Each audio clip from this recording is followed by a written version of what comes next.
Welcome to wonder सीको world. आज के इस वीडियो में हम UP PGT economics examination year 2021 economics के 125 क्वेश्चंस को डिस्कस करेंगे।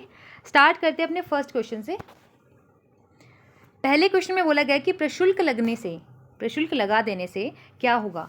यहाँ अब इस फर्स्ट क्वेश्चन में इम्पोजिशन ऑफ टैरिफ तो लिख दिया कि टैरिफ इम्पोज होते हैं, ये नहीं बताया गया कि टैरिफ इम्पोज किसके ऊपर होंगे, एक्सपोर्ट्स के ऊपर या फिर इम्पोर्ट्स के ऊपर। तो यहाँ पे जनरली हम कंसीडर करके चलते हैं कि टैरिफ जब लगते हैं तो हमारे इम्पोर्ट्स के ऊपर लगते हैं। तो इम्पोर्ट के ऊपर जब टैरिफ लगेंगे तो टैरिफ यानी प्रशुल्क के लग जाने से हमारे आयातों की जो कीमत है वो बढ़ जाएगी।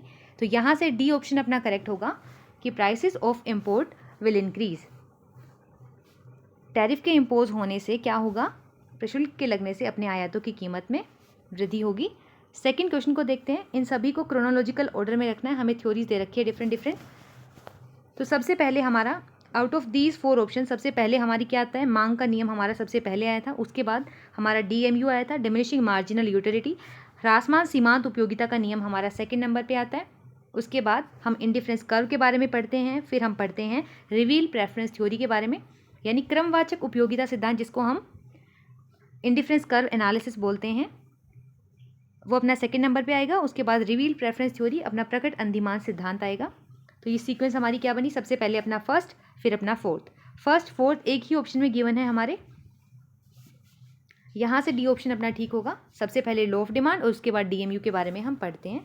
नेक्स्ट, कोब डगलस प्रोडक्शन फंक्शन आपको दे रखा है। ये अपना कोब डगलस प्रोडक्शन फंक्शन है, कुछ इस तरीके से इसको लिखा जाता है। Alpha L two the power A, L की पावर अल्फा, के देन के की पावर बीटा। अगर इस केस में कोब डगलस प्रोडक्शन फंक्शन के केस में आपको कांस्टेंट रिटर्न्स मिल रहे होंगे तो अल्फा प्लस बीटा की वैल्यू किसके इक्वल होगी। तो कांस्टेंट रिटर्न्स यानी स्थिर पैमाने के प्रतिफल जब मिल रहे होंगे हमें, तो उस केस में अल्फा प्लस बीटा की वैल्यू हमारी इक्वल टू 1 होती है। जब अल्फा प्लस बीटा की वैल्यू लेस देन 1 होगी तो हमारे जो रिटर्न्स टू स्केल होंगे वो डिक्रीजिंग होंगे, और जब अल्फा प्लस बीटा की वैल्यू अपनी ग्रेटर देन 1 होगी तो उस केस में हमारे जो रिटर्न्स टू स्केल होंगे वो हमारे इंक्रीजिंग होंगे।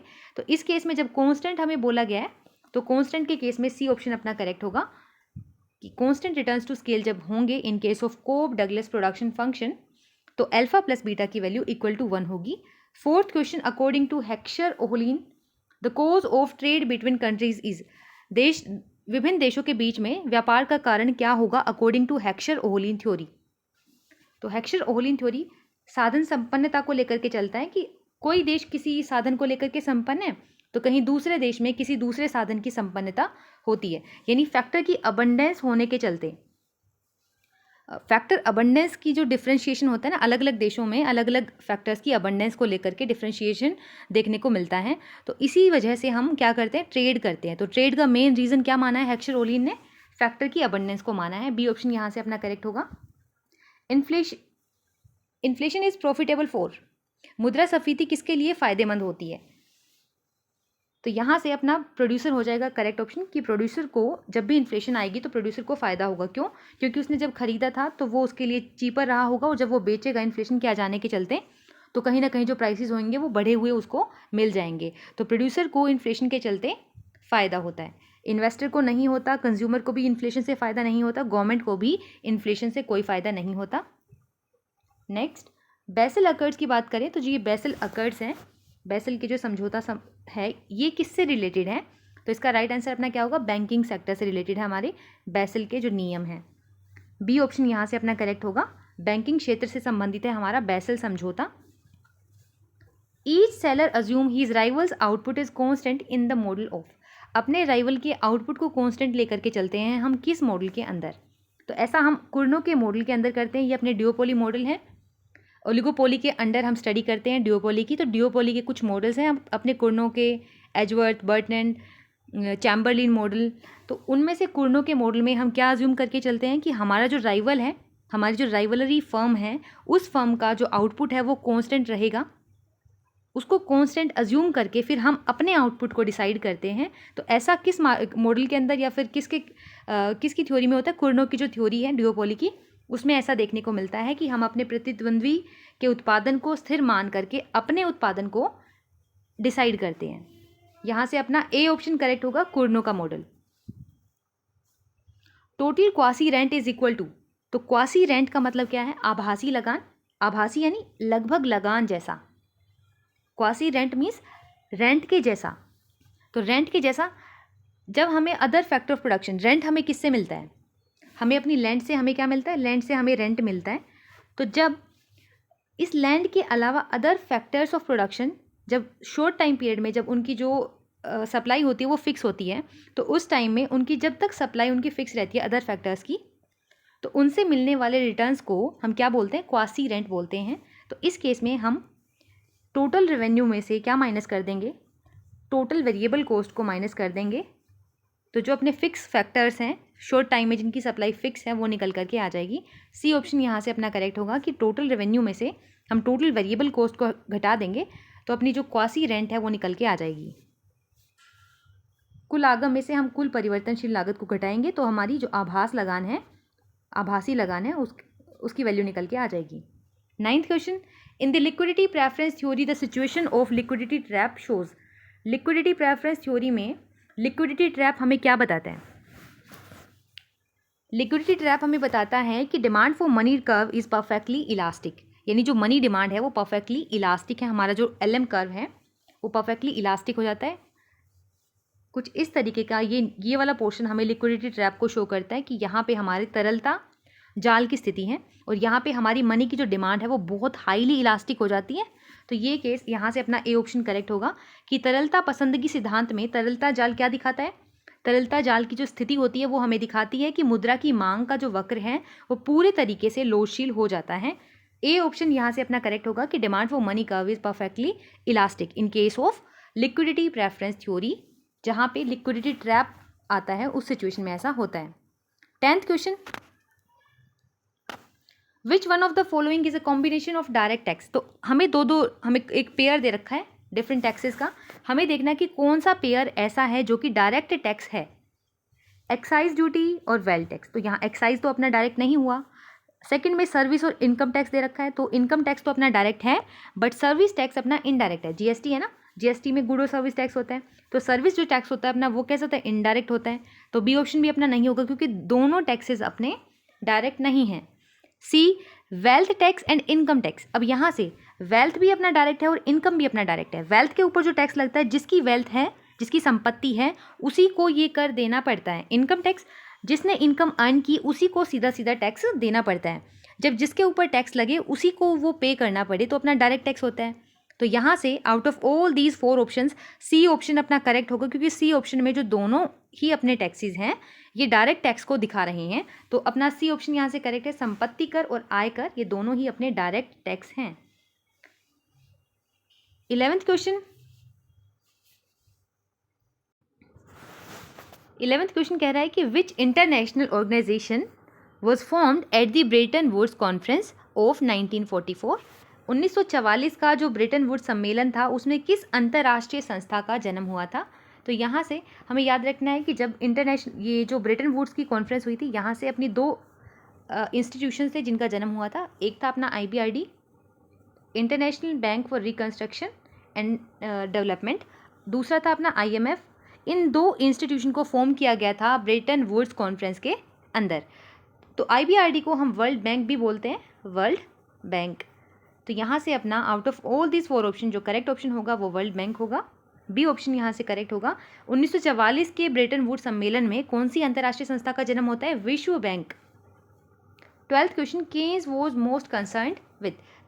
जो केन्स थे अपने इकोनॉमिस्ट केन्स थे वो किससे कंसर्न थे? उनका मेन कंसर्न किस टाइप की इन्फ्लेशन से था? Demand pull, cost push, structural stagflation. तो हमें याद रखना है केन्स डिमांड पुल इन्फ्लेशन की बात करते हैं। वो कहते हैं कि मांग के बढ़ने की वजह से इन्फ्लेशन आती है, ना कि कॉस्ट के बढ़ने की वजह से।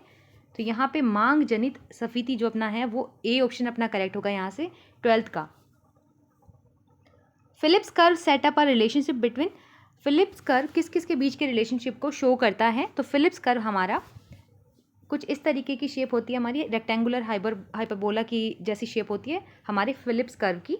और फिलिप्स कर्व बात करता है अनएम्प्लॉयमेंट और इन्फ्लेशन के बीच के रिलेशनशिप को शो करता है अपना फिलिप्स कर्व।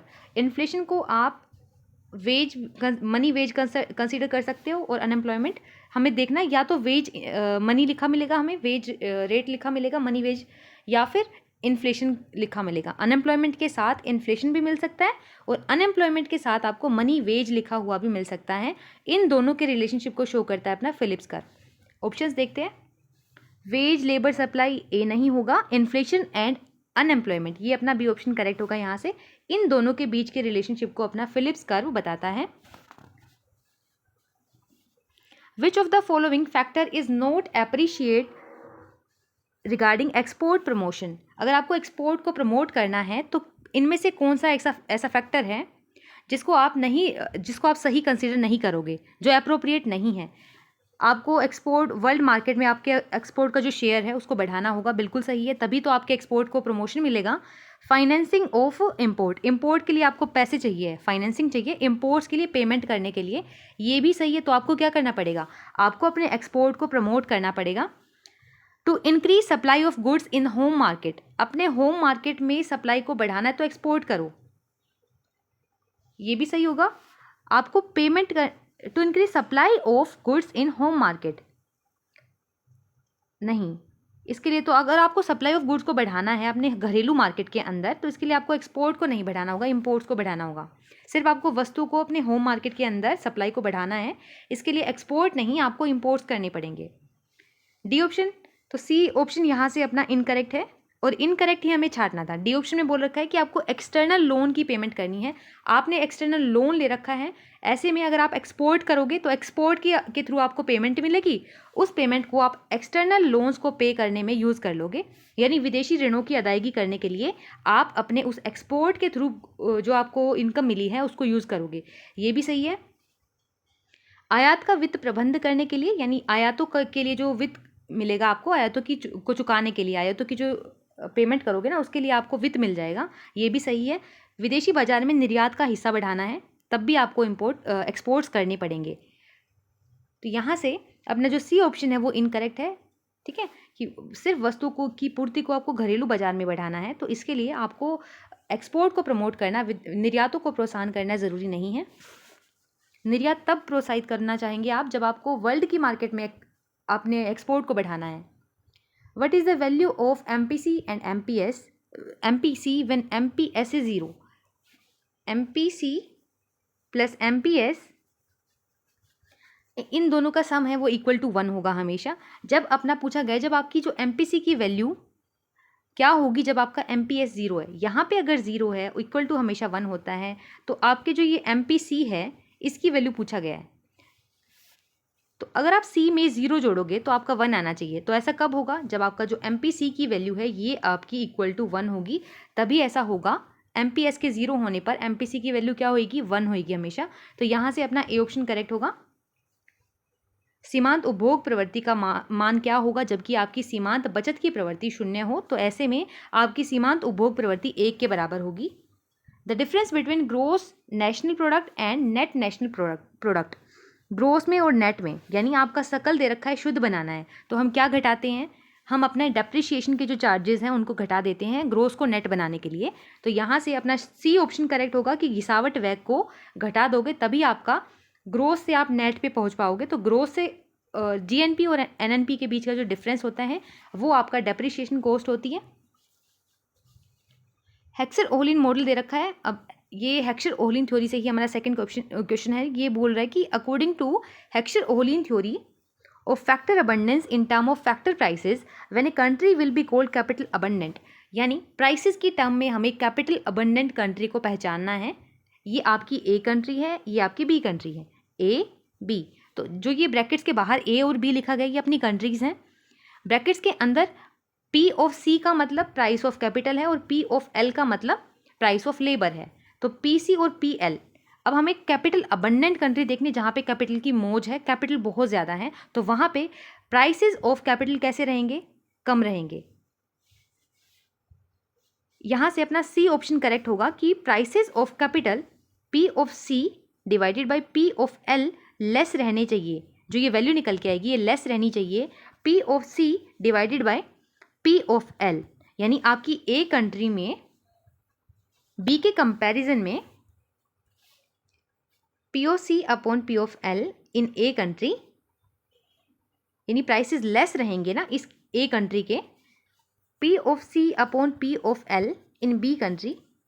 तो इस केस में हम बोलेंगे कि जो हमारी ए कंट्री है ये कैसी है, ये अपनी कैपिटल अबंडेंट है, क्योंकि यहाँ पे जो ये इनका प्राइस रेशो है, कैपिटल और लेबर के प्राइसेस का रेशो है वो कम है। जहाँ प्राइसेस कम होते हैं वहीं कंट्री कैपिटल अबंडेंट पाई जाएगी। तो इस केस में अपना सी ऑप्शन करेक्ट होगा कि POC upon L, P(L) of a country is lesser than POC upon P(L) in B country. 18th question इष्टतम प्रशुल्क के बारे में पूछा गया है कि ऑप्टिमम टैरिफ हम किसे कहेंगे। ऑप्टिमम टैरिफ वो होता है जो हमारे टर्म्स ऑफ ट्रेड को इम्प्रूव कर दे, यानी हमारे व्यापार की शर्तों में सुधार को लेकर के आता है। उस पॉइंट को हम बोलते हैं कि आप हमारे जो ऑप्टिमम टैरिफ है वो हमें मिल चुका है। Finance commission is constituted. Finance commission यानी वित्त आयोग का गठन कौन करता है, तो अपना राष्ट्रपति जो प्रेसिडेंट होते हैं वो हमारे फाइनेंस कमीशन को कंस्टिट्यूट करते हैं, गठन करते हैं उनका। सी ऑप्शन 19th का सही होगा। 20th क्वेश्चन बोल रहा है who among the following economist propose the idea that changes in bank rate impact on the economy through short term rates of interest and working capital. तो ऐसा किसने कहा था, यहाँ से सी ऑप्शन अपना करेक्ट होगा होट्रे। होट्रे की जो मॉनेटरी थ्योरी है, थ्योरी ऑफ ट्रेड साइकिल्स है, वो यही कंसीडर करके चलती है कि जो बैंक दर है पहले उसमें चेंज आएगा, अब बैंक दर में परिवर्तन करके ब्याज की जो अल्पकालीन दर है वो बदलती हैं। जैसे ही अपना RBI बैंक की अल्पकालीन दरों में बैंक की जो बैंक दर है, RBI की जो बैंक दर है उसको परिवर्तित करेगा, तो उसके चलते अल्पकालीन जो दरें होती हैं ब्याज की वो परिवर्तित होंगी, और उसके चलते जो कार्यशील पूंजी है वो बदलेगी अर्थव्यवस्था में। कुल मिलाकर के इकोनॉमी में जो अप डाउन्स है वो आते जाएंगे बिकॉज ऑफ RBI एक्शन। ऐसा होट्रे की मॉनेटरी थ्योरी में बोला गया है कि पहले बैंक रेट में चेंज आएगा, उसके बाद जो इंटरेस्ट रेट है शॉर्ट टर्म उनमें चेंजेस आएंगे। तो ऐसा करके जो वर्किंग कैपिटल इकोनॉमी की उसमें भी फिर चेंजेस देखने को मिलेंगे because of the action of RBI। ये होट्रे की थ्योरी है। तो 20th क्वेश्चन का जो अपना सही उत्तर होगा वो होगा होट्रे की थ्योरी है मॉनेटरी, जिसमें ऐसा बोला गया है। Which financial system is found in India. India में किस तरीके का जो वित्त व्यवस्था है वो पाई जाती है। तो इंडिया में जो फाइनेंशियल सिस्टम है वो अपना फेडरल फाइनेंस सिस्टम है। बी ऑप्शन यहाँ से करेक्ट होगा। संघीय वित्त व्यवस्था देखने को मिलती है, केंद्र होता है और केंद्र से शक्तियों का बंटवारा किया जाता है अलग अलग स्टेट्स की तरफ। तो ये संघीय है, फेडरल सिस्टम है, यहाँ पे शक्तियों का बंटवारा हो रखा है। बी ऑप्शन यहाँ से अपना करेक्ट होगा। हमारा financial system federal finance system है। 22 क्वेश्चन में बोला गया है who has first use the term neutrality of money. Neutrality of money का मतलब क्या है, तटस्थ मुद्रा की मुद्रा तटस्थ है। ये बात हैयक ने बोली थी। न्यूट्रलिटी ऑफ मनी का मतलब क्या है कि मनी से जब जो मॉनेटरी जो चेंजेस आते हैं उससे सिर्फ और सिर्फ मॉनेटरी फैक्टर्स पे ही चेंज आएगा। ठीक है, मनी की सप्लाई के बढ़ने घटने से सिर्फ जो मॉनेटरी फैक्टर्स हैं उन्हीं में परिवर्तन आएगा, मौद्रिक तत्वों में ही परिवर्तन आएगा। बात करें प्राइसेस की, तो प्राइसेस के बढ़ने घटने से जो रियल चीज़ें हैं, अपनी रियल फैक्टर्स हैं, उनमें परिवर्तन आएगा। इसी को बोला गया है न्यूट्रलिटी ऑफ मनी, यानी तटस्थ मुद्रा की तटस्थता।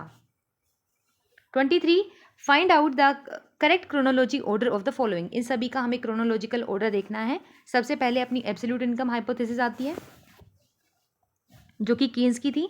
उसके बाद हम रिलेटिव पढ़ते हैं, यानी पहले 1 आएगा फिर 3 आएगा। 1 और 3 सबसे पहले किस ऑप्शन में गिवन है, हमारे सी ऑप्शन में 1 और 3 गिवन है, यहीं से अपना आंसर निकल जाएगा। तो कीन्स की थ्योरी पहले आती है, उसके बाद हम पढ़ते हैं रिलेटिव इनकम हाइपोथेसिस एंडो मोदिग्लियानी की।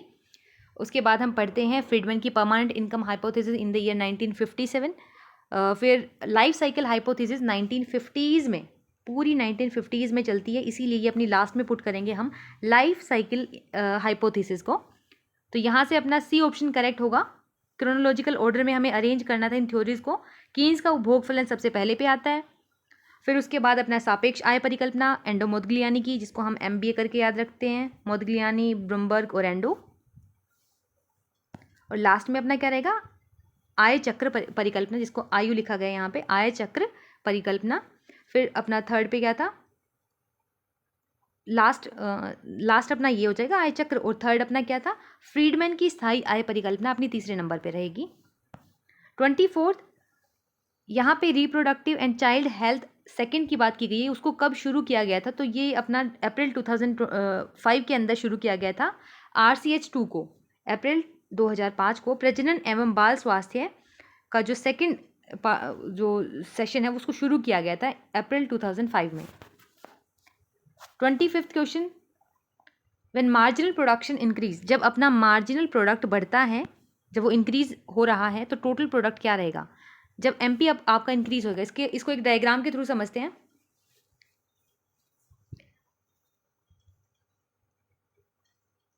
जब आपका टीपी मैक्सिमम होता है तो आपका एमपी 0 होता है। यहाँ पे आपका टीपी मैक्सिमम है, जब ये टीपी आपका मैक्सिमम है तो एमपी आपका यहाँ पे 0 हो रखा है।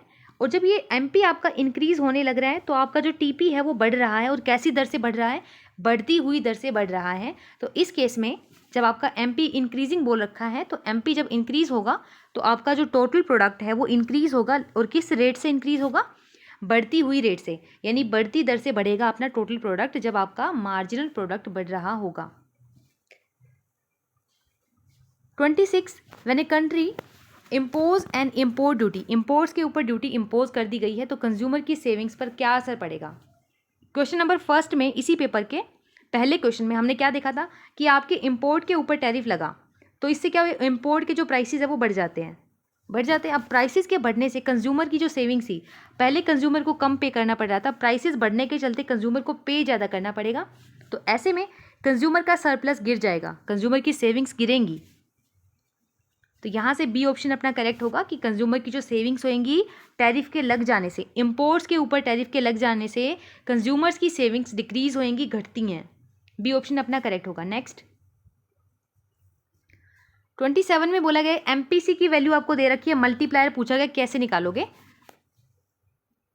मल्टीप्लायर का फॉर्मूला अपना क्या होता है, K/1/1 माइनस एमपीसी, ये अपना मल्टीप्लायर का फॉर्मूला होता है। अब यहाँ पे वैल्यू पुट करते हैं, 1/1 माइनस 0.5, 0.5 का मतलब हाफ। अब 1 में से हाफ घटा दोगे तो नीचे अपना हाफ ही बचेगा, 1/0.5 ही अपना नीचे बचेगा। 1/0.5 इज इक्वल टू 5/10 आ गया, नीचे पॉइंट हटेगा तो।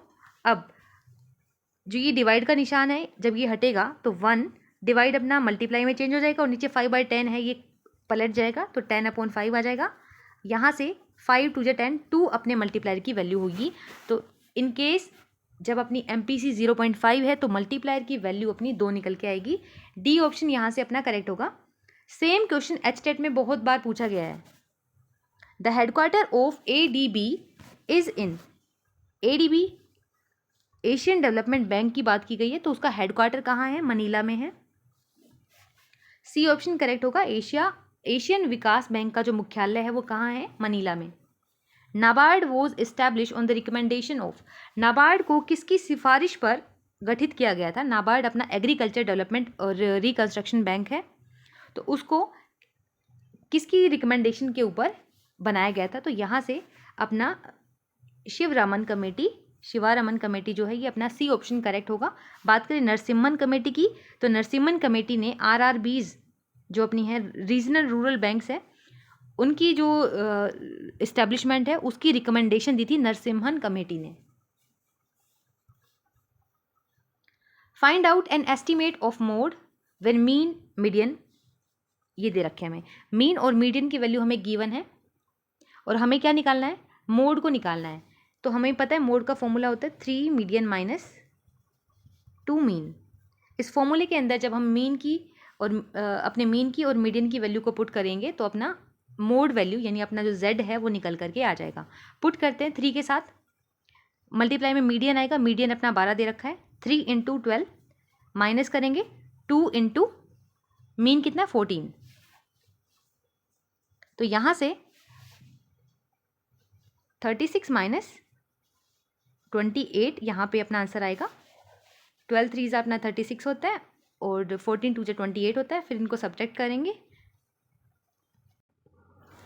यहाँ पे हमने मीडियन की वैल्यू और मीन की वैल्यू को इंटरचेंज कर दिया है। करेक्ट करते हैं यहाँ पे 12 की जगह पे, तो यहाँ 12 की जगह 14 और 14 की जगह 12 रखना चाहिए था हमें। फिर से करते हैं इसको। मीन की वैल्यू अपनी कितनी गिवन है, 14 गिवन है, और मीडियन की मीडियन की 14 और मीन की 12 गिवन है। ठीक है, इसको रखते हैं, फिर से करते हैं इस क्वेश्चन को।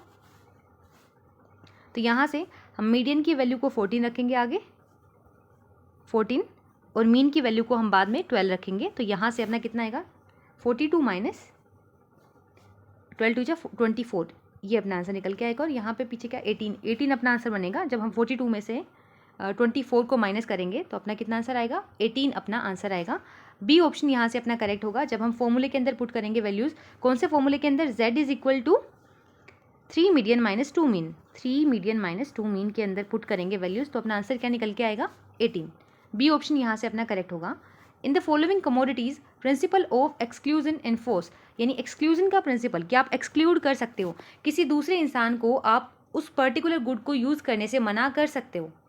ऐसा कौन से गुड्स के केस में ऐसा होता है, यानी एक्सक्लूजन का जो प्रिंसिपल है वो कहाँ पे लागू होगा, वर्जन का जो सिद्धांत है वो कहाँ लागू होता है। प्राइवेट गुड्स के केस में ऐसा होता है कि आप किसी को मना कर सकते हो। अगर आपने खरीद लिया तो आप किसी दूसरे इंसान को उसको यूज़ करने से मना कर सकते हो। ऐसा निजी वस्तुओं के मामले में देखने को मिलता है। ए ऑप्शन यहाँ से अपना सही होगा। 32, if the consumption function of the consumer, ये आपको कंजम्पशन फंक्शन गिवन है। बजट कांस्टेंट आपको ये दे रखा है। पूछा गया कि x1 is equal to what, x1 की वैल्यू आपको निकाल के दिखानी है। जब आपका इक्विलिब्रियम लेवल पे आपका डिमांड फंक्शन x1 है वो किसके इक्वल होगा, डिमांड फंक्शन आपको निकाल के दिखाना है फॉर द गुड x1। आपकी x1 गुड के लिए डिमांड फंक्शन आपको निकालने को बोला गया। इसको समझते हैं, ये थोड़ा सा लेंदी है ये अपना, लेकिन इसको समझते हैं। इस क्वेश्चन को सोल्व करने का ये तरीका है। सबसे पहले हम क्या करेंगे, हम लैग्रेंजियन फॉर्म करेंगे। उसके लिए हमें आगे अपना कंजम्पशन फंक्शन लेके चलना है। कंजम्पशन फंक्शन हमने ले लिया ये x1 x2, और फिर मल्टीप्लाई में लैम्डा के साथ मल्टीप्लाई में हमें क्या रखना है, ये अपना बजट कांस्टेंट है, इसको हम लैम्डा के साथ मल्टीप्लाई में लेंगे। और अपना बजट कांस्टेंट कुछ इस तरीके से था, P1 x1 P2 x2 plus में था। तो यहाँ पे जब आप इस m के पास लेकर के आओगे P1 x1 P2 x2 को, तो इनके साइन पलट जाएंगे। तो ये अपना फॉर्म लैग्रेंजियन फॉर्म होती है। इसमें इस तरीके से आप लिखते हो, आगे आपका कंजम्पशन फंक्शन चलता है और बाद में आपका ये आपके बजट कांस्टेंट को लैम्डा के साथ आप मल्टीप्लाई करके लिखते हो। फिर उसके बाद हमने लैम्डा के साथ मल्टीप्लाई किया अपने इस बजट कांस्टेंट को, तो लैम्डा के साथ मल्टीप्लाई करने के बाद ये अपना निकल के आ गया। तो L इज इक्वल टू ये अपना इस फॉर्म में निकल के आ चुका है। अब हम इसको पार्शियली डेरिवेट निकालेंगे, इनका पार्शियल डेरिवेटिव निकालेंगे। पहले x1 के साथ फिर x2 के साथ del L upon delta x1 करेंगे, तो यहाँ से ये निकल के आ गया अपना। कैसे निकाला हमने, del L upon del x1, यानी x1 के साथ जब हमने इसको पार्शियली डेरिवेट किया अपने इस फंक्शन को, लैग्रेंजियन फंक्शन को, तो यहाँ से x1 कहाँ कहाँ है, x1 एक तो यहाँ है और x1 कहाँ है, x1 यहाँ है। तो यहाँ से x1 कैंसिल आउट हो गया दोनों जगह से, बचा क्या, x2 बचा और लैम्डा P1 बचा। उसके बाद x2 के साथ हमने ऐसा ही किया सेम। x2 कहाँ कहाँ था, इस पूरे फंक्शन में x2 अपना एक तो यहाँ था और x2 कहाँ था, यहाँ था। तो यहाँ से x2 कैंसिल हो जाएगा और बचेगा क्या, जब हम इसको डिफ्रेंशिएट करेंगे तो बचेगा क्या, x1 बचेगा इधर से और लैम्डा P2 बचेगा अपना यहाँ से। फिर जब ऐसे ही हम लैम्डा के रिस्पेक्ट में, जब लैम्डा के रिस्पेक्ट में इसको डिफ्रेंशिएट करेंगे तो लैम्डा कहाँ है, यहाँ है लैम्डा, यहाँ है और यहाँ है। तो इन तीनों से m निकल के आया इधर से, और लैम्डा जब कैंसिल आउट हो जाएगा P1 x1 यहाँ से निकलेगा और P2 x2 यहाँ से निकलेगा। तो ये निकल के आ गया अपना लैम्डा के रिस्पेक्ट में डेरिवेटिव निकल के आ गया अपना पार्शियल डेरिवेटिव। फिर जब हम इनको इक्वल टू 0 पुट करेंगे, फर्स्ट इक्वेशन को, सेकंड इक्वेशन को और थर्ड को, तो यहाँ से अपना x2 की वैल्यू निकल के आएगी। फर्स्ट इक्वेशन से x2 की वैल्यू किसके इक्वल निकल के आएगी, लैम्डा P1 के इक्वल। सेकंड इक्वेशन में इस इक्वेशन को जब हम 0 के इक्वल पुट करेंगे तो x1 की वैल्यू निकल के आएगी लैम्डा P2 के इक्वल। अब हमें क्या करना है, जो ये लैम्डा x1 और x2 की जो वैल्यूज़ आई थी, इन दोनों को हम डिवाइड करेंगे। हम x2 डिवाइडेड बाय x1 करेंगे, तो यहाँ से ये निकल के आएगा अपना, लैम्डा से लैम्डा कैंसिल आउट हो जाएगा, P1 बाई P2 ये अपनी वैल्यू निकल के आई है x2 अपॉन x1 की। फिर यहाँ से हमें x1 के लिए डिमांड फंक्शन क्रिएट करना है, तो हम x2 को x1 के अंदर लेके आएंगे। x2 की वैल्यू को x1 की फॉर्म में हम लेके आए, तो x2 अपना यहीं रहेगा और इस x1 को हम इसके पास ले जाएंगे। तो क्या निकल के आया अपना, P1 x1 divided by P2, ये अपना निकल के आ गया x2 की वैल्यू x1 की फॉर्म में। फिर जो ये अपना बजट कांस्टेंट था, इस बजट कांस्टेंट के अंदर हम जहाँ पे भी x2 है उस x2 की जो वैल्यू है उसको हम x1 की फॉर्म में लिख लेंगे। ये अपना आ गया।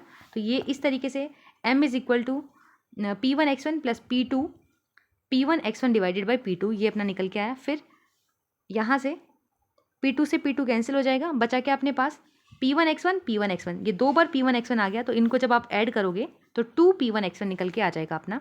फिर हमें x1 का फंक्शन, x1 के लिए डिमांड फंक्शन क्रिएट करना है, तो x1 को यहीं रहने देते हैं और जो 2P1 है इसको हम m के नीचे लेकर के चले जाएंगे। तो अपनी x1 की वैल्यू किसके इक्वल आएगी, x1 की वैल्यू निकल के आ जाएगी m डिवाइडेड बाई 2P1। यही पूछा गया था हमसे इस क्वेश्चन में कि आपको डिमांड फंक्शन क्रिएट करना है for good x1। x1 good के लिए आपको डिमांड फंक्शन क्रिएट करना था। तो x1 इज इक्वल टू क्या निकल के आएगा अपना m डिवाइडेड बाई 2P1 निकल के आएगा। अगला क्वेश्चन करते हैं।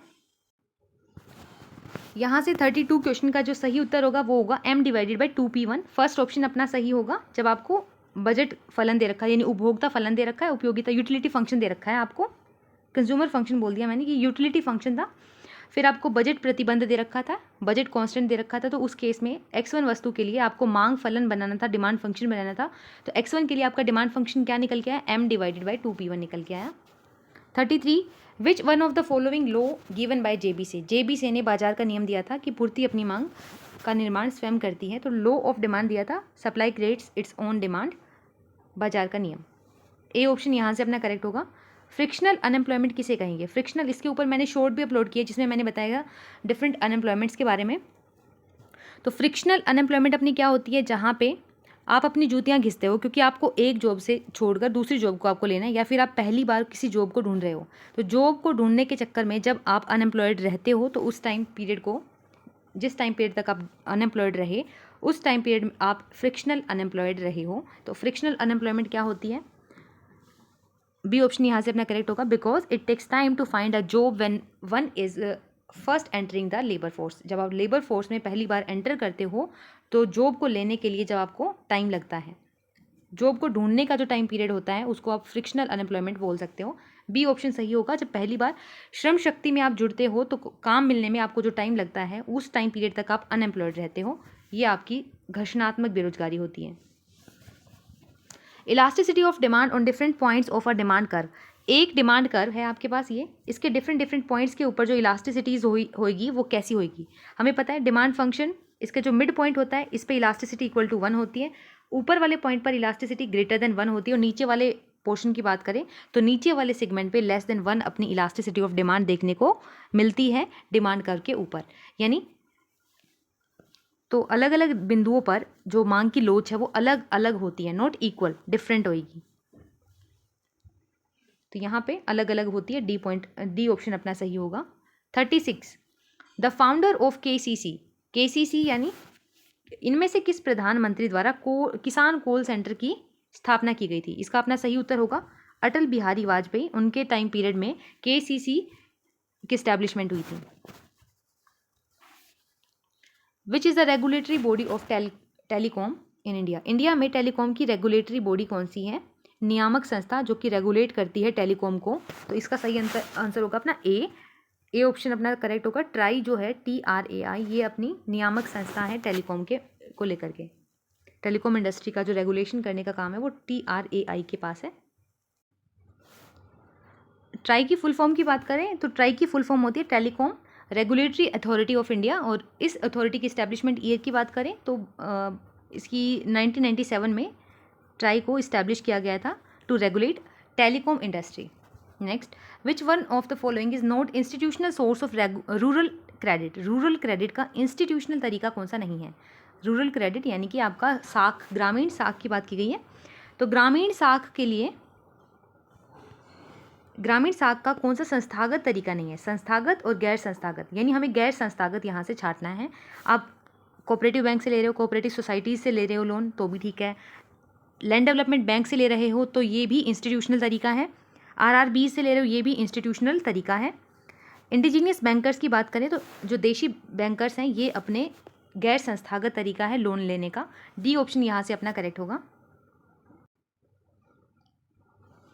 क्वेश्चन 39 में बोला गया है इनमें से कौन सा फिस्कल पॉलिसी का ऑब्जेक्टिव नहीं है, राजकोषीय नीति का उद्देश्य इनमें से कौन सा नहीं है। इकोनॉमिक ग्रोथ करना, ग्रोथ करने का मतलब आउटपुट को बढ़ाना है। ए ऑप्शन करेक्ट होगा। फिस्कल पॉलिसी चाहती है कि देश में ज़्यादा से ज़्यादा वस्तुओं सेवाओं का राष्ट्रीय आय का जो इंक्रीमेंट है वो हो। बी ऑप्शन कहता है स्टेबिलिटी लेकर के आनी है, इकोनॉमिक स्थिरता यानी आर्थिक स्थिरता लेकर के आनी है, ये भी है। फिस्कल पॉलिसी का मोटिव यही है कि देश में स्थिरता रहे। C maximisation of employment level, employment को मैक्सिमम करो, देश में ज़्यादा से ज़्यादा एम्प्लॉयमेंट बढ़े, रोजगार बढ़े, इसीलिए गवर्नमेंट स्कीम लेकर के आती है, तो फिस्कल पॉलिसी का ऑब्जेक्टिव ये भी है। डी ऑप्शन रेगुलेटिंग और फाइनेंशियल इंस्टीट्यूशन, जितने भी फाइनेंशियल इंस्टीट्यूशंस हैं उनको रेगुलेट करने का काम ये अपना आरबीआई का काम होता है, ना कि फिस्कल पॉलिसी, ना कि गवर्नमेंट का। तो डी ऑप्शन यहाँ से अपना करेक्ट होगा। इनमें से कौन सा राजकोषीय नीति का उद्देश्य नहीं है, तो वित्तीय संस्थाओं का विनियमन करना ये राजकोषीय नीति का उद्देश्य नहीं है। एग्रीकल्चर सेक्टर में जब लोन देने की बारी आती है तो फाइनेंस करने के लिए, एग्रीकल्चर सेक्टर को फाइनेंस करने के लिए, उनके लिए वित्त इकट्ठा करने के लिए, वित्त का देखरेख और नियमन करने के लिए कौन सी संस्था सर्वोच्च है, तो यहाँ से नाबार्ड अपना करेक्ट होगा। एग्रीकल्चर से रिलेटेड जो अपेक्स बॉडी है वो अपनी नाबार्ड है, national agriculture bank for reconstruction and development. त्वरक गुणांक की बात की गई है। त्वरक गुणांक यानी एक्सीलरेटर। एक्सीलरेटर ठीक अपने मल्टीप्लायर का उल्टा होता है। मल्टीप्लायर क्या कहता है हमें, मल्टीप्लायर कहता है कि इन्वेस्टमेंट के चेंज होने से इनकम में जो चेंज हुआ उसको मेज़र करेंगे मल्टीप्लायर के थ्रू। लेकिन V इज इक्वल टू यानी अपना जो एक्सीलरेटर होता है वो कहता है कि इनकम के चेंज होने से इन्वेस्टमेंट कितनी बढ़ेगी या घटेगी, इसके बारे में बताता है हमें अपना एक्सीलरेटर। तो यहाँ से अपना कौन सा ऑप्शन ठीक होगा, del I upon del Y. हमें देखना है कि del I upon del Y कहाँ है। यहाँ से बी ऑप्शन अपना करेक्ट होगा, डेल आई अपॉन, नहीं ये तो अपना मल्टीप्लायर की वैल्यू है। अब हम एक्सीलरेटर को, अगर अपना एक्सीलरेटर इस तरीके से नहीं लिखा हुआ है, एक्सीलरेटर डेल वाई और ऊपर डेल आई की फॉर्म में नहीं है, तो हमें पता है कि इनकम में चेंज होने से कंजम्पशन में चेंज आता है, तो नीचे हमें डेल सी भी मिल सकता है और ऊपर हमें डेल्टा आई भी मिल सकता है। यानी अपने एक्सीलरेटर को लिखने के दो तरीके हो गए, एक ये पहले वाला और दूसरा ये सेकेंड वाला। नीचे डेल सी भी मिल सकता है और नीचे न्यूमरेटर में, डिनोमिनेटर में हमें डेल वाई भी देखने को मिल सकता है। हमें देखना है del I upon del C कहाँ है, del I upon del C. अब यहाँ से अपना डी ऑप्शन करेक्ट होगा, del I upon del C. ये अपना त्वरक गुणांक को व्यक्त करने का तरीका होता है। 42 continuous substitutability of capital and labour is shown by, यानी आप कंटिन्यूटी की बात करते हो तो उस टाइम पे लीनियर आइसोकांट कर्व में ही ऐसा देखने को मिलता है कि कंटिन्यूटी देखने को मिलती है श्रम और पूंजी के बीच में। रैखिक समुत्पाद वक्र के अंदर ऐसा देखने को मिलता है। आपको डाटा गिवन है और इसके थ्रू आपको स्टैंडर्ड डेविएशन को निकालना है। स्टैंडर्ड डेविएशन सिमिलर क्वेश्चन हमें कहाँ देखने को मिला था, एचटेट के क्वेश्चन पेपर जब हम कर रहे थे तो वहाँ पे भी ये सेम क्वेश्चन था कि स्टैंडर्ड डेविएशन निकालनी है और आपको डेल सिग्मा एक्स स्क्वायर और सिग्मा एक्स की वैल्यू दे रखी है और एक्स की वैल्यू दे रखी है। यहाँ से हम निकालते हैं स्टैंडर्ड डेविएशन को निकालते हैं। फॉर्मूले में वैल्यू पुट करते हैं, फॉर्मूला देखते हैं। 43 क्वेश्चन में क्या बोला गया, स्टैंडर्ड डेविएशन। तो स्टैंडर्ड डेविएशन का सबसे पहले फॉर्मूला लिखते हैं। जब हमें सिग्मा एक्स और सिग्मा एक्स स्क्वायर और मीन की वैल्यू गिवन होगी तो उस केस में हमारा स्टैंडर्ड डेविएशन का फॉर्मूला कुछ ये होगा। अंडर रूट के अंदर हम लिखेंगे sigma x square upon n, लिखेंगे माइनस करेंगे सिग्मा एक्स अपॉन एन और इसका होल स्क्वायर लेंगे। अब यहाँ पे हम वैल्यूज़ पुट करेंगे, लेकिन यहाँ पे अपनी n की वैल्यू मिसिंग है, n हमें नहीं दे रखा, तो n को हमें पहले फाइंड आउट करना पड़ेगा कि नंबर ऑफ ऑब्जर्वेशंस आपकी कितनी है। तो इसको हम, जब हमें मीन की वैल्यू 6 गिवन है, तो यहाँ से हम क्या निकालेंगे, सिग्मा एक्स भी हमें गिवन है, तो मीन हमारा हमें पता है mean is equal to sigma x upon n होता है।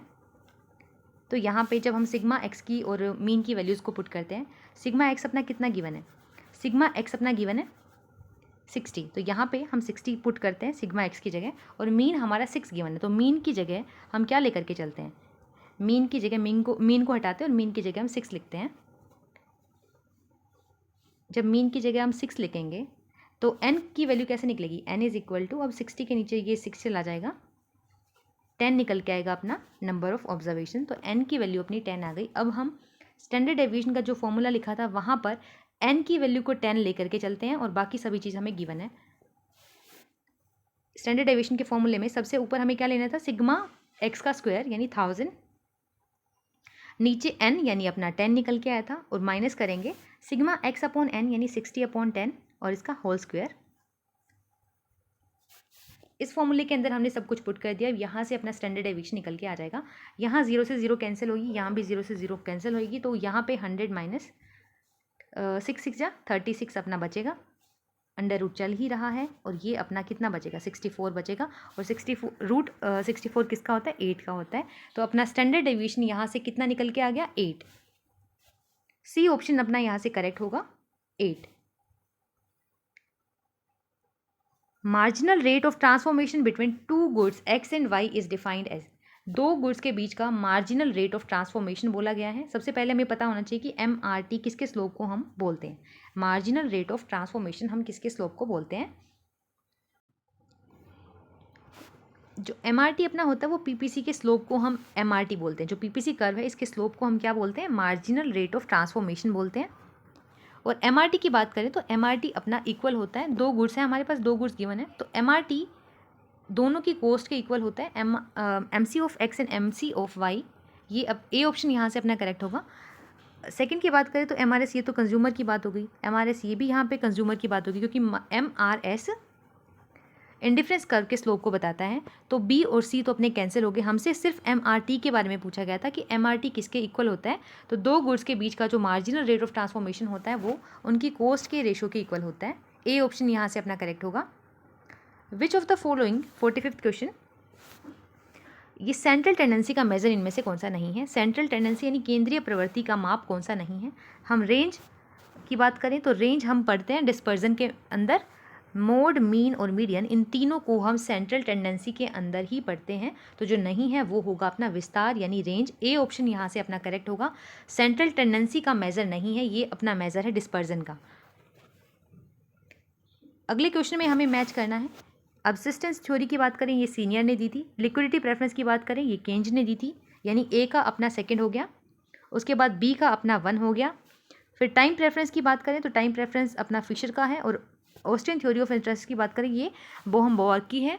तो यहाँ से सी का अपना 4 हो गया। हमें ढूंढना है 2 1 4, किस ऑप्शन में गिवन है 2 1 4, सी ऑप्शन में 2 1 4 ये गिवन है सीक्वेंस। तो यहाँ से सी ऑप्शन अपना करेक्ट होगा। As a result of increase in public expenditure, यानी सरकार का एक्सपेंडिचर बढ़ता है तो उसके बढ़ने से क्या होगा, सरकार के एक्सपेंडिचर के बढ़ने से। फिलिप्स कर्व की बात हो रही है यहाँ पे, ऑप्शन सभी ऑप्शंस में फिलिप्स कर्व के बारे में बोला गया है। तो फिलिप्स कर्व को देखते हैं सबसे पहले। जब फिलिप्स कर्व कुछ इस तरीके से होता है, नीचे अपनी अनएम्प्लॉयमेंट होती है U, और यहाँ पे अपने इन्फ्लेशन होती है I।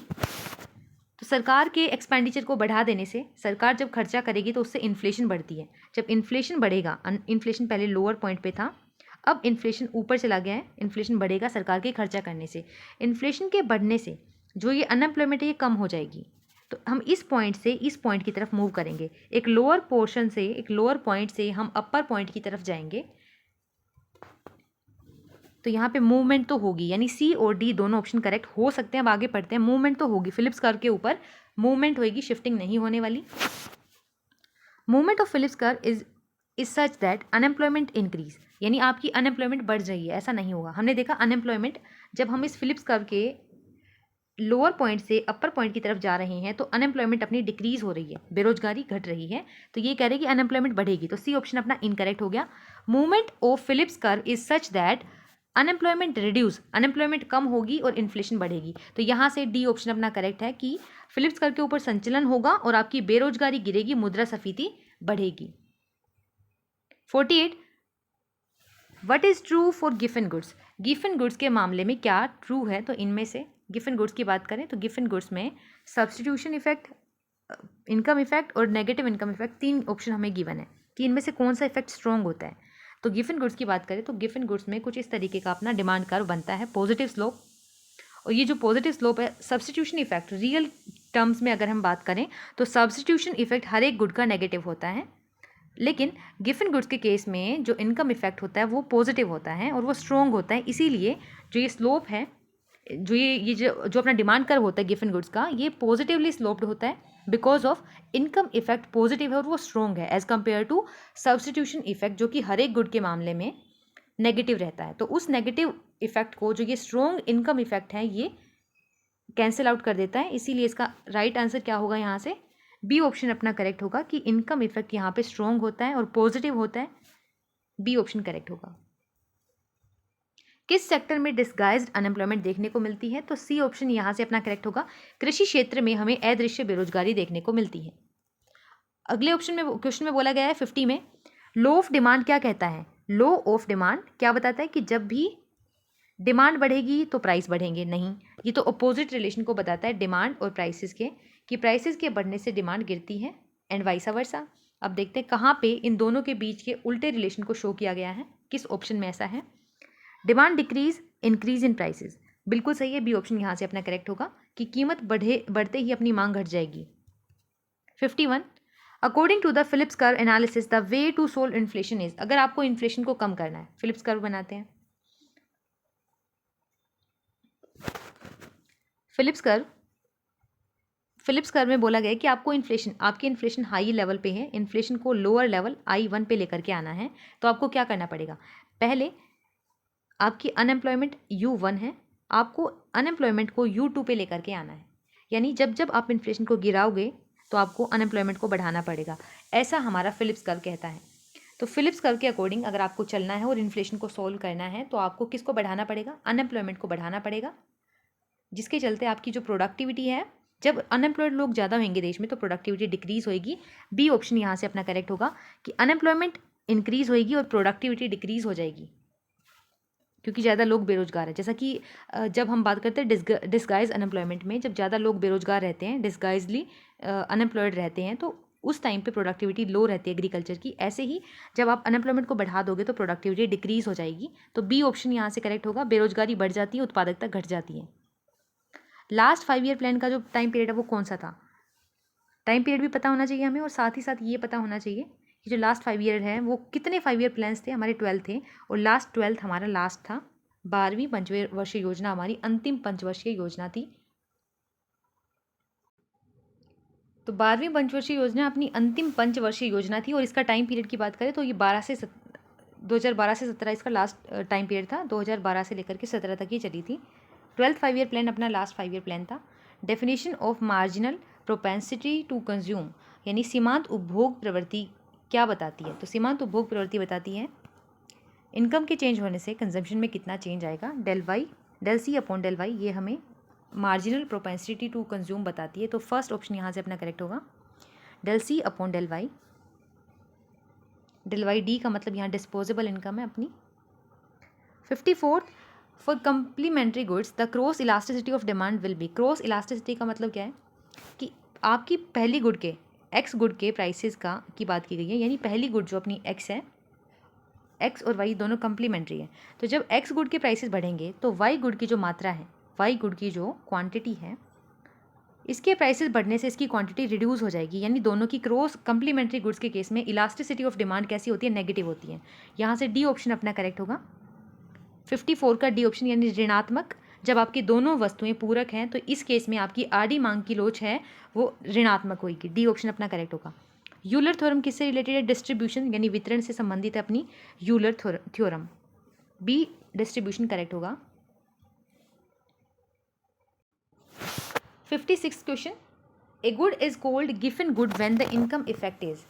तो किस सिचुएशन में आप किसी पर्टिकुलर गुड को गिफन गुड बोलोगे, तो इस केस में हमने देखा था कि इनकम इफेक्ट पॉजिटिव रहना चाहिए, सब्स्टिट्यूशन इफेक्ट नेगेटिव है, और उससे ग्रेटर रहना चाहिए आपका पॉजिटिव इनकम इफेक्ट। तो यहाँ पे इनकम इफेक्ट के लिए ए ऑप्शन करेक्ट होगा कि इनकम इफेक्ट आपका पॉजिटिव रहना चाहिए और ग्रेटर रहना चाहिए सब्स्टिट्यूशन इफेक्ट से, तभी आप उस पर्टिकुलर गुड को गिफन गुड बोलोगे, गिफन वस्तु बोलोगे। ए ऑप्शन यहाँ पे करेक्ट होगा। टैक्स शिफ्टिंग की बात करें तो टैक्स शिफ्टिंग में भी दोनों तरीके से हो सकती है, फॉरवर्ड भी और बैकवर्ड भी। बैकवर्ड का मतलब क्या है, जब आप टैक्स को शिफ्ट करते हो जहाँ से आपने खरीदी ना वस्तु, यानी आप उत्पादक के ऊपर जब टैक्स को शिफ्ट कर पाते हो तो आपकी बैकवर्ड शिफ्टिंग है। फॉरवर्ड शिफ्टिंग होएगी जब आप कंज्यूमर्स के ऊपर अपने टैक्स को फॉरवर्ड कर पाते हो, तो ये कौन सी शिफ्टिंग होएगी, फॉरवर्ड शिफ्टिंग। जब कंज्यूमर के ऊपर लगा रहे हो तो फॉरवर्ड, बैकवर्ड जब आप प्रोड्यूसर के ऊपर शिफ्ट कर पा रहे हो अपनी टैक्स की पेमेंट्स को, तो दोनों तरीके की होगी। सी ऑप्शन यहाँ से अपना करेक्ट होगा। 58, transfer payments by the government are not included in the net domestic product. NDP में डोमेस्टिक प्रोडक्ट के अंदर हम ट्रांसफ़र पेमेंट्स को नहीं इंक्लूड करते। रीज़न क्या है? क्योंकि ट्रांसफ़र पेमेंट के बदले में कुछ भी हम जनरेट नहीं करते। कोई भी गुड और सर्विसेज को का जो प्रोडक्शन है वो नहीं होता, ये फ्री सर्विसेज होती है सरकार की तरफ से। ट्रांसफ़र पेमेंट्स के बारे में अब पढ़ते ऑप्शन को। These are gift from the government to the recipient. तो जो जितने भी रिसिपेंट्स हैं उनको ये गिफ्ट होते हैं, ये भी ठीक है। They are direct income to the recipient, नहीं, इनकम तो नहीं होती है। No corresponding production of goods and services has taken, यही सी ऑप्शन यहाँ से अपना करेक्ट है कि इन ट्रांसफ़र पेमेंट जो आपको मिलती है बदले में आप सरकार को कोई गुड और सर्विसेज नहीं देते हो, इसीलिए इनको हम डोमेस्टिक प्रोडक्ट के अंदर इंक्लूड नहीं करते, क्योंकि इससे इनकम जनरेट नहीं होती देश में। तो सी ऑप्शन यहाँ से करेक्ट होगा कि क्यों हम शामिल नहीं करते, क्योंकि वस्तु की भुगतान के जितना भी आपको भुगतान मिला है ट्रांसफ़र पेमेंट के रूप में, तो उनकी बराबरी करने के लिए वस्तु और सेवाओं की कोई तत्संबंधी उत्पादन आप नहीं करते हो। The gender empowerment measure GEM को किस साल इंट्रोड्यूस किया जाता है? HDR में, यानी ह्यूमन डेवलपमेंट रिपोर्ट के अंदर GEM को किस साल इंट्रोड्यूस किया गया? तो इसका आंसर होगा 1995 में GEM को, जेंडर एम्पावरमेंट मेजर को इंक्लूड किया जाता है ह्यूमन डेवलपमेंट रिपोर्ट के अंदर।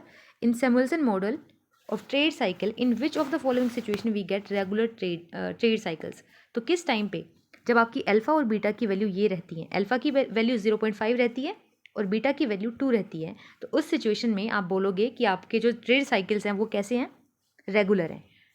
बी ऑप्शन यहाँ से अपना करेक्ट होगा। ये सैमुअल्सन के ट्रेड साइकिल की थ्योरी से क्वेश्चन है। 61, एशियन डेवलपमेंट बैंक का हेडक्वार्टर कहाँ है? ये मनीला में है, ADB का। रिपीट हो रहा है ये क्वेश्चन अपना। एशियन विकास बैंक का मुख्यालय कहाँ है? मनीला में। 62, internal economies arise. Internal external दो तरीके की अपनी इकोनॉमीज होती है, इंटरनल और एक्सटर्नल। इंटरनल की बात करें तो जब कोई भी फर्म खुद अपने फर्म का साइज़ बड़ा कर लेती है, तो उस स्केल के बड़े करने के चलते फर्म को जो जो इकोनॉमीज़ मिलती हैं, बिकॉज उसने अपना स्केल बड़ा किया है, तो स्केल के बढ़ा देने से जब फर्म को इकोनॉमीज़ होती है, बेनिफिट्स होते हैं, तो इसको हम बोलते हैं इंटरनल। ये कैसे हुए? इंटरनल बेनिफिट्स होते हैं। एक्सटर्नल की बात करें तो एक्सटर्नल बेनिफिट्स हमें कब मिलते हैं? जब किसी दूसरी फर्म के कुछ एफर्ट्स करने से हमारा बेनिफिट हो जाए, तो इसको हम एक्सटर्नल बेनिफिट बोलते हैं, एक्सटर्नल इकोनॉमीज़ बोलते हैं। तो यहाँ पे हमें इंटरनल इकोनॉमीज़ को देखना है कि इंटरनल इकोनॉमीज़ कब आएंगी? जब फर्म डिवीज़न ऑफ लेबर ले आए। बिल्कुल सही है। डिवीज़न ऑफ लेबर का मतलब क्या है कि आप काम को बांट दो, अलग अलग डिपार्टमेंट्स बना लो कि ये काम आप करोगे, ये काम आप करोगे। और ऐसा कब पॉसिबल है? जब आप बड़े स्केल पे काम कर रहे हो, तभी डिवीज़न ऑफ लेबर पाया जाएगा। यहाँ से इंटरनल इकोनॉमीज़ की नेसेसरी कंडीशन यही है कि आप डिवीज़न ऑफ लेबर करोगे, तभी आपको बेनिफिट मिलेंगे। फर्म ने अपने खुद के अंदर कोई चेंज लाया, उसके चलते फर्म को इकोनॉमीज़ मिली, तो ए ऑप्शन यहाँ से अपना करेक्ट होगा कि श्रम विभाजन को लागू करोगे आप। दूसरे में बोला गया कि प्रोड्यूसर प्रोड्यूस लेस, कि कम प्रोडक्शन करने, नहीं, कम प्रोडक्शन करने से आपको नहीं मिलेंगी इकोनॉमीज़, बल्कि प्रोडक्शन को बढ़ाने से आपको इकोनॉमीज़ मिलेंगी। Road are provided by government, ये सरकार ने दिया, तो ये एक्सटर्नल है, इंटरनल नहीं है। Firm produces a single product, सिर्फ एक ही वस्तु का उत्पादन आप कर रहे हो, ये इंटरनल इकोनॉमीज़ नहीं है। तो यहाँ से सिर्फ ए ऑप्शन अपना करेक्ट होगा। 63, price discrimination is possible only when. Price discriminate कब कर पाओगे? जब आप खुद अकेले एक ही सेलर हो, जब सेलर एक अकेला इंसान होगा, तभी वो अलग अलग बंदों को अलग अलग प्राइसेस पे उस एक सिंगल गुड को बेच पाएगा। तो सेलर, जब आपका विक्रेता अकेला होगा, तभी कीमत विभेद संभव होगा। क्रिसिल, इक्रा, सिबिल, ये क्या है? ये हमारी इंडिया की क्रेडिट की रेटिंग एजेंसी है, इंडियन क्रेडिट रेटिंग एजेंसीज हैं। इनकी ईयर देखनी है, इनकी फुल फॉर्म देखनी है, इंपॉर्टेंट है तीनों के तीनों। तो क्रिसिल, इक्रा और सिबिल, ये तीनों की तीनों क्या हैं? इंडिया की क्रेडिट की रेटिंग एजेंसी हैं। डिफरेंट फाइनेंशियल इंस्टीट्यूशंस की क्रेडिट की जो पावर है, उसके बेसिस पर उनकी रेटिंग करती हैं ये तीनों की तीनों organisations. 65, the budget in which it's tax revenue expenditure is equal. जब आपके बजट का जो टोटल एक्सपेंडिचर है वो टोटल अर्निंग्स के इक्वल हो जाता है, टोटल रेवेन्यू के इक्वल हो जाता है, तो इसको हम बोलते हैं बैलेंस्ड बजट, संतुलित बजट। सी ऑप्शन यहाँ से अपना करेक्ट ऑप्शन होगा। क्रॉस प्राइस इलास्टिसिटी किसके इक्वल होगी? Cross price elasticity of demand. यानी क्रॉस प्राइस इलास्टिसिटी का मतलब क्या है कि नीचे आप किसी एक गुड को लोगे, यानी इसकी प्राइसेस में चेंज आने से, एक्स के प्राइसेस में चेंज आने से वाई की क्वांटिटी में कितना चेंज आया, इसी को आप बोलते हो क्रॉस प्राइस इलास्टिसिटी, यानी प्राइसेस यहाँ पे किसी दूसरी की रहेंगी, क्वांटिटी किसी दूसरी की रहेंगी। यहाँ पे देखो बी ऑप्शन यहाँ से अपना करेक्ट होएगा, क्योंकि यहाँ पे P2 यानी दूसरी गुड के प्राइस के बदलने से डेल्टा Q1 ऊपर है, यानी पहली गुड के क्वांटिटी में चेंज आया है। तो यहाँ से ए ऑप्शन अपना क्रॉस प्राइस इलास्टिसिटी को सही सही दिखा रहा है। Del Q1 upon delta P1 multiply by P2 by Q1। B option यहाँ से करेक्ट होगा, जो कि मांग की आधी कीमत लोच को बता रहा है।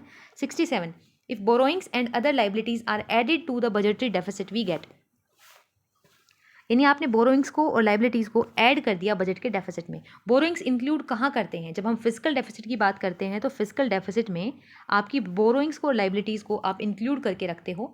तो जब भी आप बजट के डेफिसिट में घाटे में बोरोइंग्स वाला जो घाटा है, लाइबिलिटीज़ जो आपकी है गवर्नमेंट की, उनको इंक्लूड करोगे तो आपका राजकोषीय घाटा निकल के आएगा, जिसमें आप उधार को और देयताओं को शामिल करते हो। 68 the different combination on in different curve, in different curve के ऊपर जो डिफरेंट कॉम्बिनेशंस होते हैं दो गुड्स के, वो क्या शो करते हैं, सेम सेटिस्फेक्शन लेवल को शो करते हैं, समान संतुष्टि के स्तर को बताते हैं। इस तटस्था वक्र के अलग अलग बिंदु, ये ए बिंदु है, ये बी है, ये सी है, इन तीनों बिंदुओं से मिलने वाली संतुष्टि का जो स्तर है वो समान रहेगा। ऐसा तटस्था वक्र के अंदर हम अज्यूम करके चलते हैं।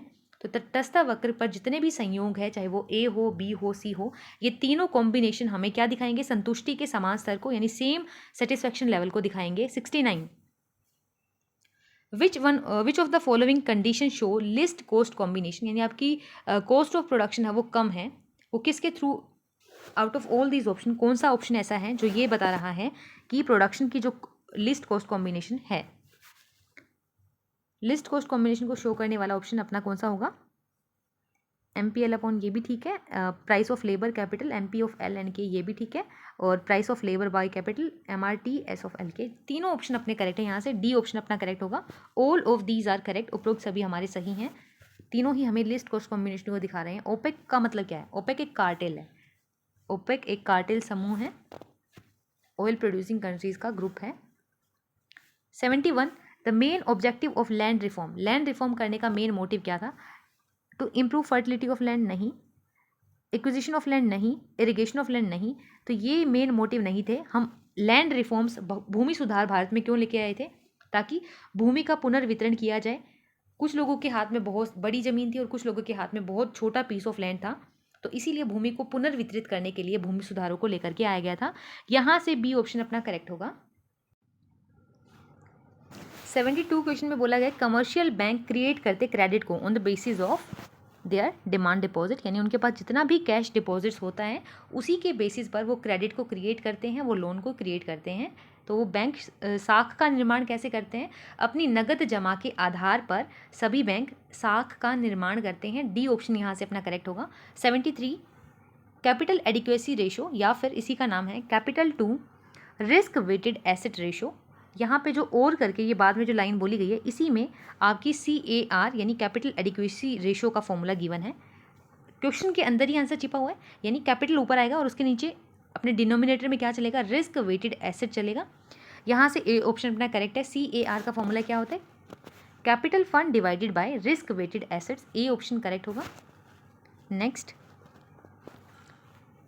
कंजम्पशन टैक्स किसके द्वारा रिकमेंड किया गया था, सी ऑप्शन यहाँ से करेक्ट होगा। उपभोग कर लगाने की सिफारिश की थी काल्डोर ने। एक्सपेंडिचर की बात करें और कंजम्पशन की बात करें, कंजम्पशन के ऊपर टैक्स लगाओ और एक्सपेंडिचर के ऊपर टैक्स लगाओ, ये दोनों सिफारिश काल्डोर के द्वारा की गई थी भारत के अंदर। इन दो टैक्सेस को इंट्रोड्यूस किया गया था काल्डोर के द्वारा, कंजम्पशन टैक्स को भी और एक्सपेंडिचर टैक्स को भी। Inductive method of studying economics, economics को पढ़ने का इंडक्टिव मेथड किसकी देन है, तो इसका आंसर अपना बी होगा।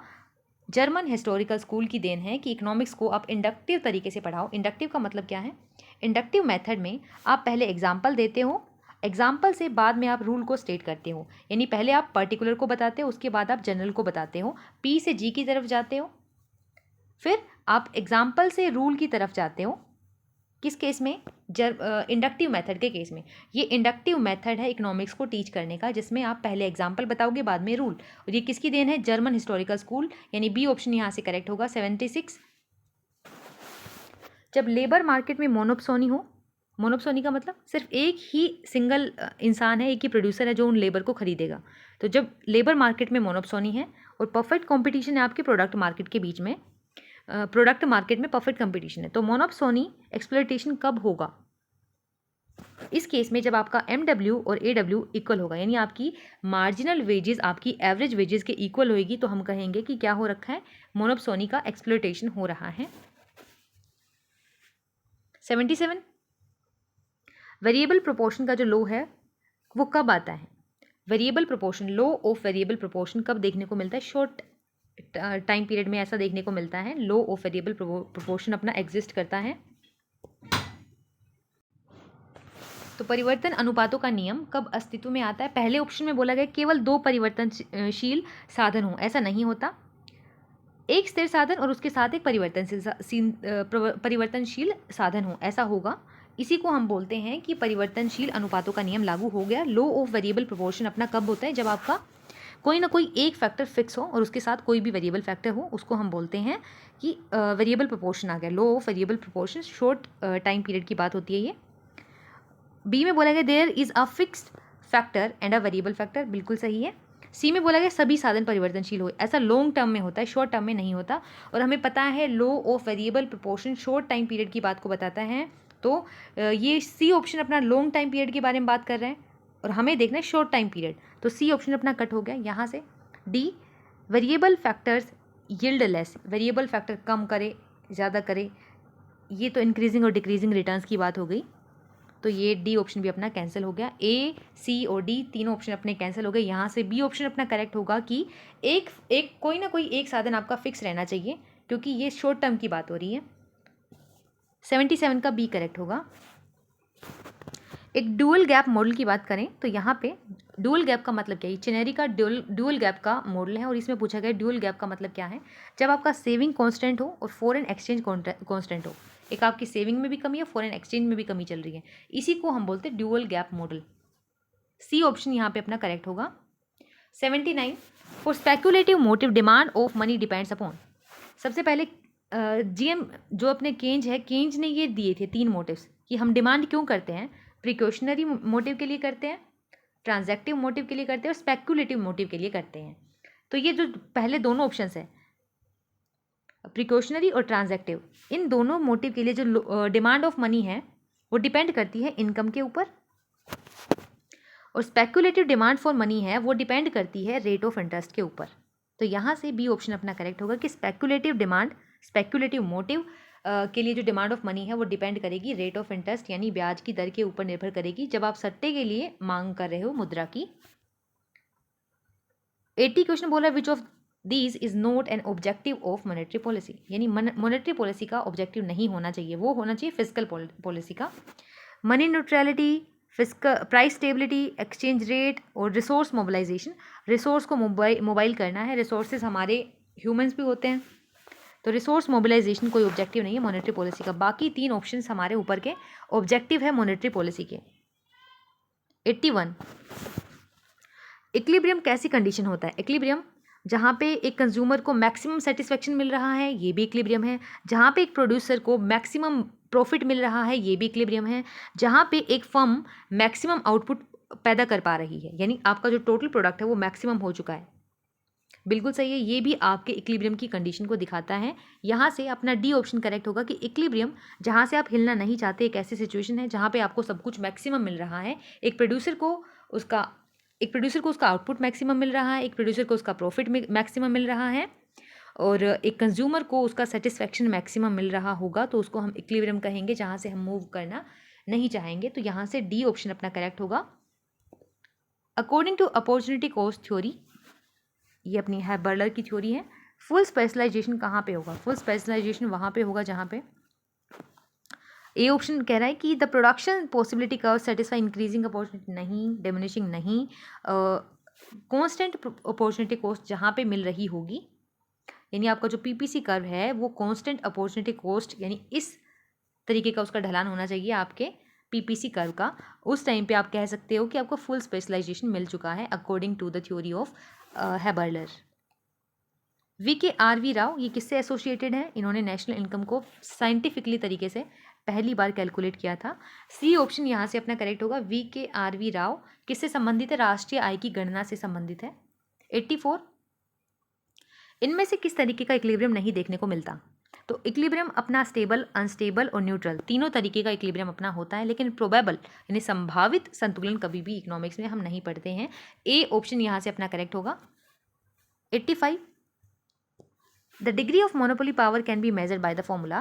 तो डिग्री ऑफ मोनोपोली पावर को आपको मेजर करना है तो उसका फॉर्मूला अपना क्या होता है? P minus MC/P। ये लर्नर का फॉर्मूला है, मार्शल लर्नर कंडीशन है ये अपनी। P माइनस MC/P जहाँ पे होगा वहाँ पे जो मोनोपोली पावर है उसको मेजर कर सकते हो आप P माइनस MC/P के थ्रू। ए ऑप्शन करेक्ट होगा अपना। 86, important features of statistical data. Statistical data numerical form में एक्सप्रेस किया जाता है, बिल्कुल सही है। यानी जितने भी आपके समांक होंगे वे संख्यात्मक रूप में होंगे, प्रस्तुत किए जाएंगे स्टैटिस्टिक्स के अंदर।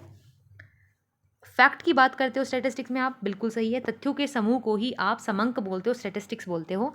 Statistics are collected by estimation, अंदाजा लगाते हो तब आप स्टैटिस्टिक्स को कलेक्ट करते हो, ये भी सही है। यानी डी ऑप्शन आपका करेक्ट होगा। Public expenditure is used as compensatory expenditure. Compensatory expenditure के रूप में पब्लिक एक्सपेंडिचर को कब यूज करेंगे हम? Period of prosperity, period of depression और बोथ नहीं। जब कंपनसेटरी का मतलब क्या है कि आप कंपनसेट करने के लिए खर्चा कर रहे हो, यानी रिसेशन है, डिमांड कम है, उसकी पूर्ति करने के लिए, वो जो मांग घटी हुई है उसकी पूर्ति करने के लिए सरकार खर्चा करती है, सरकार मांग बढ़ा देती है, खुद का एक्सपेंडिचर बढ़ाती है सरकार, ताकि कहीं ना कहीं से लोगों के हाथ में पैसा आए और वो डिमांड को बढ़ाएं। यानी डिप्रेशन को कंपनसेट करने के लिए गवर्नमेंट एक्सपेंडिचर करती है। तो कंपनसेटरी एक्सपेंडिचर मंदी काल में देखने को मिलता है। और ये केंज की बात है, केंज ऐसा मानते हैं मंदी काल में सरकार को जो पब्लिक एक्सपेंडिचर है उसको बढ़ा देना चाहिए। तो सार्वजनिक व्यय का क्षतिपूरक एक्सपेंडिचर के रूप में हम कब देखते हैं? मंदी काल में देखते हैं। King demand curve was introduce by. King demand curve किससे रिलेटेड है? पॉल एम स्वीजी से रिलेटेड है हमारा विकुंचित मांग वक्र का सिद्धांत। इनमें से कौन सी थ्योरी ऑफ वेजेस है जिसको प्रोफेसर वोकर ने इंट्रोड्यूस किया था? तो रेजिडुअल क्लेमेंट थ्योरी है, जो कि क्या है? प्रोफेसर वोकर के द्वारा दी गई थी ये वेज थ्योरी। अवशेष निर्वाह सिद्धांत प्रोफेसर वोकर के द्वारा दिया गया था, रेजिडुअल क्लेमेंट। मनी इन्फ्लेशन जब भी होगी तो उससे किसको फायदा होगा? मनी इन्फ्लेशन का मतलब क्या है? इन्फ्लेशन कह लो या मनी इन्फ्लेशन कह लो, इन्फ्लेशन से किसका फायदा होता है? जो बोरोवर है हमेशा उसको फायदा मिलेगा, क्योंकि जब उसने खरीदी थी तो यानी जो जब उसने खरीदी तो उसको जो उस टाइम पे वो ज़्यादा गुड्स और सर्विसेज खरीद पाया, और अब जब उसको जब वो अब पे करेगा उस मनी को, तो अब सामने वाला उसी मनी से कम चीज़ें खरीद पाएगा। जो बोरोवर है वो कहीं ना कहीं बेनिफिट ले चुका है बोरो करने से। तो इन्फ्लेशन से फ़ायदा बोरोवर्स का होता है, ना ही लेंडर का होता है। लेंडर को तो बल्कि लॉस होता है, सेवर्स को भी नहीं होता है और पेंशनर्स को भी नहीं होता है इन्फ्लेशन में फ़ायदा। पोटेंशियल सरप्राइज की थ्योरी प्रॉफिट की थ्योरी है। पोटेंशियल सरप्राइज यानी संभाव्य अचंभा, जो ये सिद्धांत है ये आपका लाभ का एक सिद्धांत है, प्रॉफिट की ये थ्योरी है। डी ऑप्शन करेक्ट होगा। 92, green climate fund was establish in Cancun summit 2010 but thought of it began in. इसकी जो थॉट है वो कहाँ बिगेन हो चुकी थी?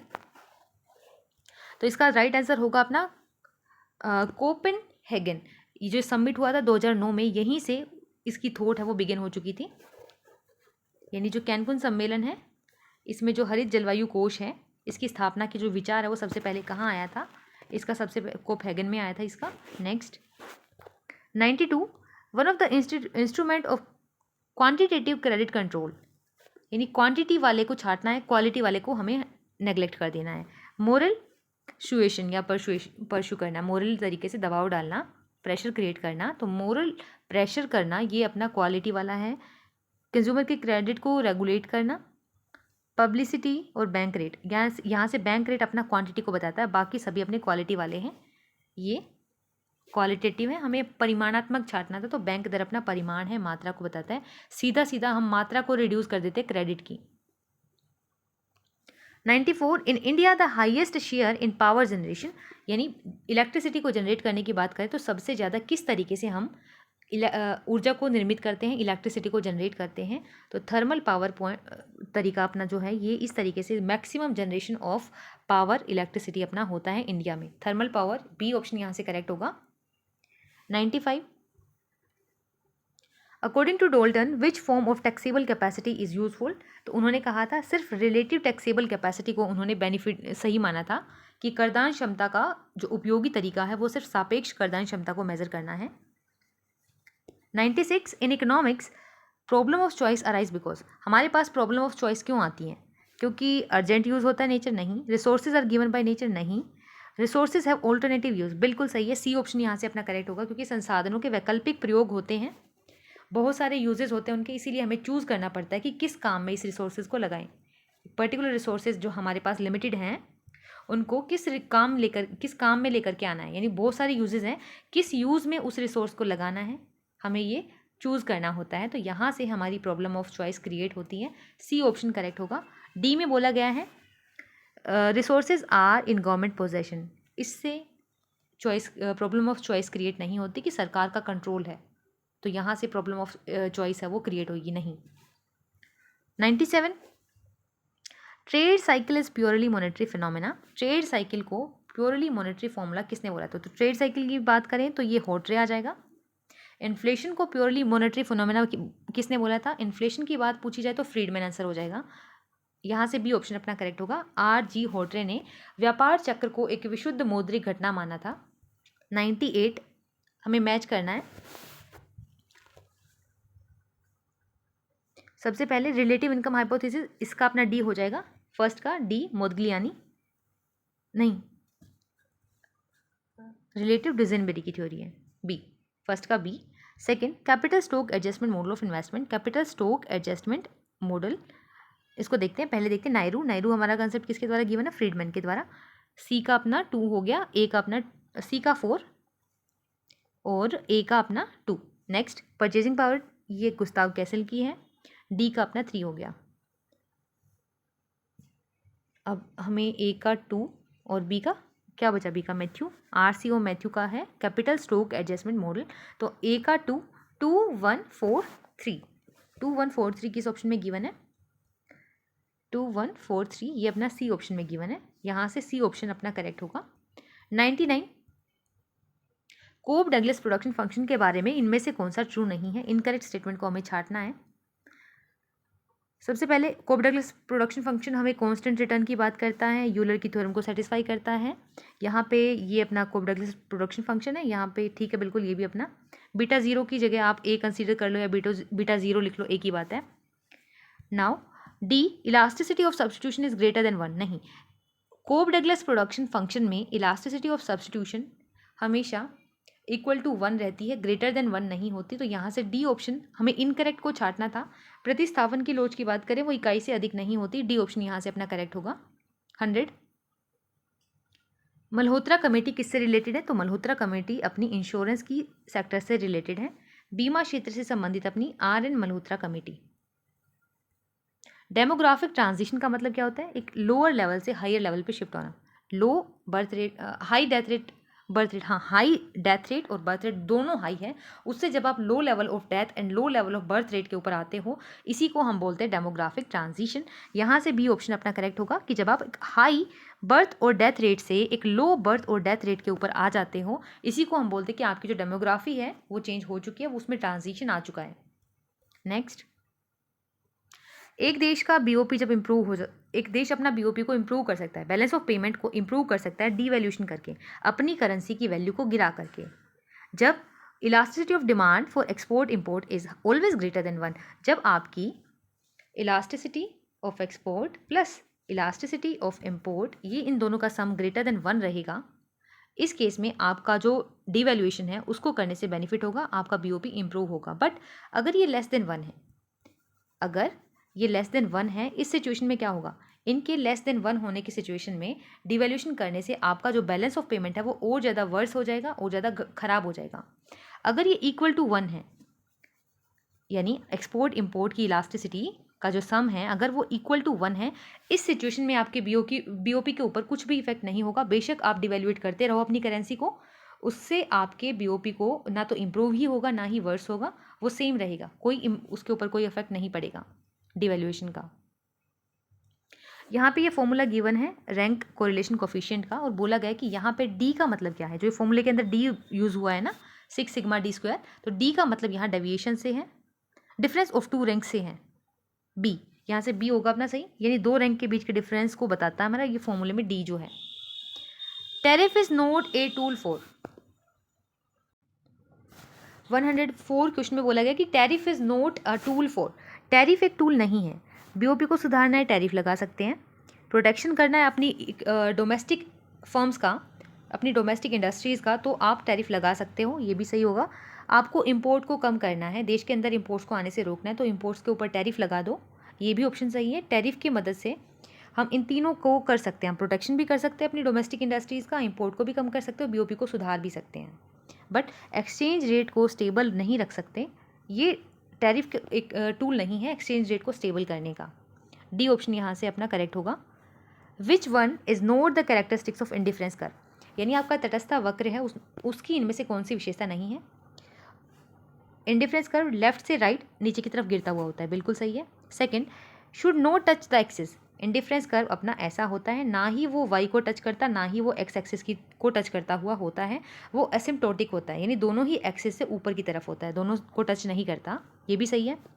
नेवर इंटरसेक्ट ईच अदर, एक IC1 IC2 ये दोनों एक दूसरे को कभी इंटरसेक्ट कभी काटते नहीं हैं, बिल्कुल सही है, क्योंकि दोनों अलग अलग लेवल ऑफ सेटिस्फेक्शन को शो कर रहे हैं, और अगर ये एक दूसरे को इंटरसेक्ट करेंगे तो एक बिंदु ऐसा आएगा जहाँ इन दोनों के ऊपर जो combination of x and Y good होंगे वो सेम सेटिस्फेक्शन देंगे, जो कि आईसी कर्व की अजम्पशंस को वॉयलेट कर रहा है कि दोनों आईसी सेम सेटिस्फेक्शन नहीं दे सकते। हायर आईसी ज़्यादा सेटिस्फेक्शन देगा और लोअर आईसी कम सेटिस्फेक्शन देगा। तो यहाँ से वर्टिकल लाइन नहीं, ये अपने इंडिफरेंस कर्व की कैरेक्टरिस्टिक नहीं है कि आपका जो आईसी कर्व है वो वर्टिकल लाइन होता है, नहीं, आईसी कर्व अपना वर्टिकल लाइन नहीं होता। डी अजम्पशन करेक्ट नहीं है, और जो नोट करेक्ट है उसको हमें छांटना था, डी सही होगा। 106 में बोला गया है आपको मीन मीडियन मोड गिवन है, और ये इनमें से कौन सी इक्वेशन ऐसी है जो मीन मीडियन मोड के रिलेशन के बारे में सही है। अभी हमने इस फॉर्मूले से हमने निकाला भी था, मोड की वैल्यू निकाली थी, तो mode is equal to 3 median minus 2 mean, ये फॉर्मूला सही है, ये इक्वेशन सही है इन तीनों के रिलेशन के बारे में। 107, विच of the following is not the tool of fiscal policy, यानी हमें ऐसा टूल देखना जो फिस्कल पॉलिसी से रिलेटेड नहीं है बल्कि वो मॉनेटरी पॉलिसी का होना चाहिए। बजट बनाना सरकार का काम, फिस्कल हो गया। पंप प्राइमिंग स्पेंडिंग, सरकार एक्सपेंडिचर को बढ़ा देती है, ये भी सरकार का काम है। टैक्स लगाना ये भी सरकार का है, लेकिन बैंक रेट की बात करें ये मॉनेटरी पॉलिसी यानी आरबीआई का काम है, बैंक रेट को घटाना बढ़ाना। हमें यही ढूंढना था कि जो फिस्कल पॉलिसी का पार्ट नहीं है, तो डी अपना करेक्ट होगा यहाँ से। What are the objective of taxation, taxation का ऑब्जेक्टिव क्या है, टैक्स हम क्यों लगाते हैं, पेमेंट नेसेसरी पेमेंट है इसीलिए लगा दो, नहीं, प्रोडक्शन बढ़ा दो, बढ़ाना इसीलिए नहीं, टैक्स से तो प्रोडक्शन रिड्यूस हो जाता है, टैक्स बढ़ने से प्रोडक्शन घट जाता है। इकोनॉमी को बैलेंस करना है या रेगुलेट करना है, इकोनॉमी में बैलेंस लेके आना, इसीलिए हम टैक्स नहीं लगाते। इकोनॉमी को अच्छी तरीके से रेगुलेट करना, नज़र रखनी है, जो चीज़ें डेंजरस हैं उन पे ज़्यादा, जो चीज़ें इकोनॉमी के लिए बेनिफिशियल हैं, वेलफेयर के लिए हैं, उन पे कम टैक्सेशन हो, यानी इकोनॉमी को सिर्फ रेगुलेट करने के लिए टैक्सेशन को लगाया जाता है। 109, विच of the following is not component of human development index, यानी HDI, इसके हमें इंडिकेटर्स, HDI के ऊपर मैंने सेपरेट वीडियो बनाई हुई है, ह्यूमन डेवलपमेंट इंडेक्स के ऊपर। इकोनॉमिक्स के जितने भी इंडिसेस हैं अपने इंडेक्स हैं, उन सभी के ऊपर मैंने सेपरेट वीडियो बनाई हुई है, PQLI, state energy efficiency index, human development index, ऐसे ही सभी इंडेक्सेस के ऊपर वीडियो मिलेगी। तो HDI इनमें से किसको इंक्लूड नहीं करके चलता, तो life expectancy, per capita income, infant mortality और लिटरेसी रेट। तो यहाँ पे इन्फेंट मोर्टेलिटी अपनी PQLI में आती है, बाकी सभी life expectancy, per capita income और लिटरेसी, इसको हम लिल करके याद किया था हमने, L यानी कि लाइफ एक्सपेक्टेंसी, दूसरे L का मतलब लिटरेसी और बीच वाली I का मतलब इनकम यानी पर कैपिटा इनकम। तो इन्फेंट मोर्टेलिटी हम PQLI physical quality of life index के अंदर कंसीडर करते हैं। सी ऑप्शन यहाँ से इनकरेक्ट है, जो कि शामिल नहीं है अपने HDI के अंदर, एक इंडिकेटर नहीं है HDI का। नीति आयोग को 2015 में फॉर्मुलेट किया गया था। 110 का सी ऑप्शन करेक्ट होगा कि नीति आयोग का गठन कब किया गया, 2015 में। कंपैरेटिव थ्योरी का अपॉर्चुनिटी कॉस्ट वाला वर्जन, जो ये वर्जन है, ये किसने दिया था? तो ये हेबर्लर ने इसको दिया था। तुलनात्मक लागत को अवसर लागत के साथ एसोसिएट करके किसने समझाया था? हेबर्लर ने। In which market firms marginal revenue is equal to price? किस मार्केट में ऐसा देखने को मिलता है? आपका MR is equal to AR is equal to, AR को ही हम प्राइस बोलते हैं चाहे कोई भी मार्केट हो। तो ऐसा ये तीनों इक्वल है, सेम है, एक ही लाइन रिप्रेजेंट करती है इन तीनों को। ऐसा कौन सी मार्केट में देखने को मिलता है? परफेक्ट कंपटीशन में ऐसा होता है कि आपका MR AR प्राइस बराबर होते हैं। डी ऑप्शन करेक्ट होगा। 113 क्वेश्चन में बोला गया है मनी सप्लाई के बढ़ने से क्या होगा? जब आपकी मनी सप्लाई इंक्रीज हो गई, ये आपका IS है, ये IS कर्व है, ये आपका LM कर्व है। तो मनी सप्लाई के बढ़ने से LM कर्व आपका राइट वर्ड शिफ्ट हो जाएगा, right word shift of LM curve. D option यहां से अपना करेक्ट होगा। Great divide, year of great divide 114 question में बोला गया है हिस्टोरिक पॉपुलेशन ग्रोथ के मामले में ईयर ऑफ ग्रेट डिवाइड हम किसको कंसीडर करते हैं? ए ऑप्शन अपना करेक्ट होगा। 1921 को हम कंसीडर करते हैं महान विभाजन वर्ष के रूप में। इससे पहले इंडिया की जो पॉपुलेशन ग्रोथ है वो उसमें उतार चढ़ाव आते थे, फ्लक्चुएशंस देखने को मिलती थी, कभी बढ़ी कभी घटी। लेकिन 1920 के बाद से इकोनॉमी, इंडियन पॉपुलेशन की बात करें, उसकी जो ग्रोथ रेट है वो बढ़ ही रही है, वो उसमें घटाव देखने को नहीं मिला। तो 1921 को हम ईयर ऑफ ग्रेट डिवीजन कहते हैं। ब्रॉड मनी किसे कहेंगे? ब्रॉड मनी हम M3 को बोलते हैं। व्यापक मुद्रा M3, सी ऑप्शन करेक्ट होगा। 116 ओपन मार्केट ऑपरेशन में गवर्नमेंट की सिक्योरिटीज़ को हम लेन देन करते हैं, तो परचेज और सेल करते हैं गवर्नमेंट की सिक्योरिटीज़ को, इसी को हम बोलते हैं ओपन मार्केट ऑपरेशन, OMO। यहाँ सरकारी प्रतिभूतियों की लेन देन किया जाता है, रिजर्व बैंक के द्वारा सरकार की प्रतिभूतियों को खरीदा और बेचा जाता है। सी ऑप्शन करेक्ट होगा। 117 according to Ricardo which type of cost difference is necessary for trade between two countries? दो देशों के बीच में व्यापार करने के लिए, ट्रेडिंग करने के लिए किस तरीके के कॉस्ट के डिफरेंस को आपको कंसीडर करना है रिकार्डो के अकॉर्डिंग? तो रिकार्डो ने कंपैरेटिव कॉस्ट एडवांटेज की थ्योरी दी थी, तो बी ऑप्शन यहाँ से अपना करेक्ट होगा। तुलनात्मक लागत अंतर को देखोगे। The measurement of divide the series into 2 equal parts, ये पूरी सीरीज है, इसको 2 हिस्सों में बांट देगी, 2 इक्वल हिस्सों में बांटने वाला। यहाँ पे भी 5 ऑब्जर्वेशन, यहाँ पे भी 5 ऑब्जर्वेशन, बीच वाली वैल्यू को हम क्या बोलते हैं? हम मीडियन बोलते हैं। बी ऑप्शन यहाँ से अपना करेक्ट होगा, मीडियन। जो अपनी जितनी भी सीरीज है, अपनी सीरीज को 2 इक्वल पार्ट्स में डिवाइड करके हमें दे देगा median. Real wage is more returns than monetary wage, वास्तविक मजदूरी मौद्रिक मजदूरी के अलावा, ठीक है, वास्तविक मजदूरी किसे कहेंगे? मौद्रिक मजदूरी के अलावा दिए जाने वाले प्रतिफल को। तो यहाँ पहले तो डिफाइन किया गया कि रियल वेज क्या है। मनी वेज के अलावा जो कुछ भी आपको मिलता है वो रियल वेजेस होती है आपकी, यानी मनी वेज को खर्च करके जितनी गुड्स और सर्विसेज आप खरीद पाते हो वो तो है ही है, लेकिन रियल वेज में वे अदर थिंग्स भी आ जाती हैं जो मनी वेज के अलावा आपको दी गई हैं। जैसे कि फ्री हाउस अगर आपको दिया गया वो आपकी रियल वेज है, गुड्स और सर्विसेज की फॉर्म में आपको वेज दी गई है। फ्री ट्रीटमेंट आपका हो रहा है तो जो वो फीस है जो आपको ट्रीटमेंट के लिए आपको किसी कंपनी की तरफ से मिल रही है वो आपको सर्विसेज के रूप में आपकी वेज मिली, गुड और सर्विसेज की फॉर्म में आपकी रियल वेज होती है। तो रियल वेज में फ्री हाउस भी आएगा, फ्री ट्रीटमेंट भी होएगा, फ्री एजुकेशन अगर आपके बच्चों की आपको प्रोवाइड की जा रही है आपके जो भी आपका एम्प्लॉयर है उसकी तरफ से, तो हम कहेंगे कि ये रियल वेज आपको मिल रही है। तो डी ऑप्शन यहाँ से करेक्ट होगा, यानी आपकी वास्तविक मजदूरी में आप इन तीनों को ही शामिल करोगे। Micro unit development refinance agency यानी मुद्रा को किस साल इस्टेब्लिश किया गया था? ए ऑप्शन यहाँ से करेक्ट होगा। 8 अप्रैल 2015 को micro unit development refinance agency limited Bharat के प्रधानमंत्री के द्वारा शुरू की गई थी। ये योजना 8 अप्रैल 2015 को MSMEs के लिए इसको शुरू किया गया था। Which of the following book by Keynes interpret the concept of inflationary gap? Inflationary gap को इंटरप्रेट करने के लिए, इसको समझाने के लिए, इसकी व्याख्या उन्होंने अपनी इस बुक के अंदर की थी, हाउ टू पे फॉर द वॉर। इस बुक में उन्होंने बताया था कि कैसे इन्फ्लेशनरी गैप क्रिएट होता है। 122 कंज्यूमर का हमें इक्विलिब्रियम बताना है। कंज्यूमर का इक्विलिब्रियम कहाँ होगा? MU of x upon MU of y, MU of x upon MU of y एक गुड से मिलने वाली यूटिलिटी डिवाइडेड बाय दूसरी गुड से मिलने वाली यूटिलिटी बराबर होनी चाहिए उस पहली गुड के प्राइस और दूसरे गुड के प्राइस के रेशियो के इक्वल। यहाँ से अपना डी ऑप्शन करेक्ट होगा। यहाँ पे एक कंज्यूमर का इक्विलिब्रियम होगा in case of two goods. अगर एक गुड सिंगल गुड के बारे में पूछा जाता तो वहाँ पे MU of X is equal to price of X के इक्वल होगा अपना कंज्यूमर का इक्विलिब्रियम। 123 क्वेश्चन में बोला गया कि कंपैरेटिव कॉस्ट एडवांटेज थ्योरी किसके द्वारा गिवन है, तो यहाँ से रिकार्डो अपना करेक्ट आंसर होगा। रिकार्डो ने ये थ्योरी दी थी। लियोन्टिफ पैराडॉक्स की बात करें तो कौन सी थ्योरी है जो इसको एग्जामिन करती है? लियोन्टिफ पैराडॉक्स किस थ्योरी को एग्जामिन करता है? ठीक है, लियोन्टिफ का विरोधाभास किस सिद्धांत को स्टडी करता है या फिर किस सिद्धांत को क्रिटिसाइज करने का काम किया था लियोन्टिफ के पैराडॉक्स ने? तो यहाँ से हेक्सचर-ओहलिन थ्योरी को इन्होंने क्रिटिसाइज किया था। 124 का सी ऑप्शन करेक्ट होगा। 125 ये अपना लास्ट क्वेश्चन है। एग्रीगेट डिमांड कर्व कहाँ से स्टार्ट होता है? एडी कर्व हम कुछ इस तरीके से बनाते हैं, जो अपना ओ पॉइंट है, ओरिजिन पॉइंट है, इससे थोड़ी सी ऊपर, यानी अबोव द ओरिजिन पॉइंट।